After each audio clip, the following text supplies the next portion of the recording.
If you're wondering what it's like to spend a week diving in the Red Sea in Egypt, you have found the right video. I've just come back from a 1-week-long Liveaboard, which started out in Port Khalib and ended up in Hurghada.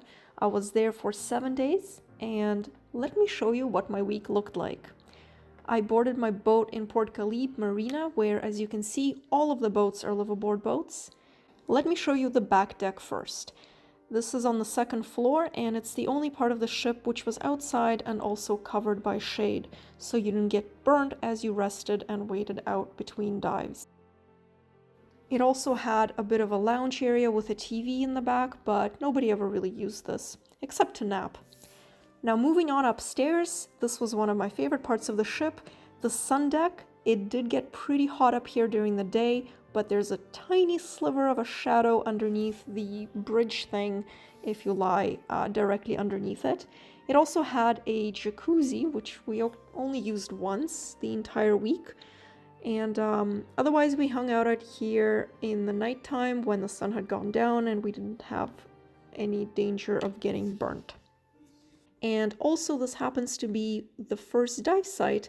That giant reef at the back there is just a meter below the water. And now let me show you the main salon on the second floor. There's plenty of seating around here. It had its own little bar with wine and beer to purchase. And then, of course, the dining room where much of our time was spent. Breakfast, lunch, and dinner was served here with buffet style. It was always really delicious. There was always some kind of salad option. Most of the time I didn't know what the salad was. The tomatoes were delicious. There was rice served, okra in this case, potatoes, and here we've got a beautiful fish. There was also chicken and beef on other days of the week. This is the main salon. Plenty of seating. This room had AC in it, so really nice to relax during the day. The TV was on sometimes. That's where we actually received our briefings before every dive. They'd have a map on the TV and explain to us where we were going. And now we'll go down below deck to see my room.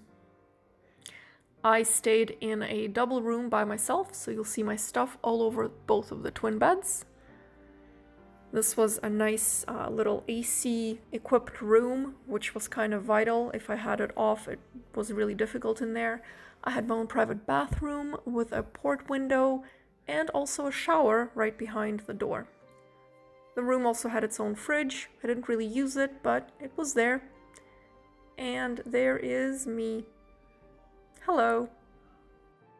And this is the front of the boat. It was never used by anyone because the lounge pads are quite dirty and sticky. So let's go to the best part of the boat, the dive deck. This is where we stored all of our equipment between dives and also overnight. The boat had 2 Zodiacs, which we used when it was just a little too rough for the boat to moor anywhere near the reef without damaging it. So we would take the Zodiacs out and either swim back to the boat or the Zodiac would pick us up, which is just another reason to have an SMB of your own so that you can inflate it and be safe when you're exiting up in the open ocean. If you want to see what the actual dives looked like, watch out for part 2 of my Red Sea diving videos. I'll be making one soon and you'll be able to see all of the dives I did, including a really cool shipwreck dive. Thanks for watching.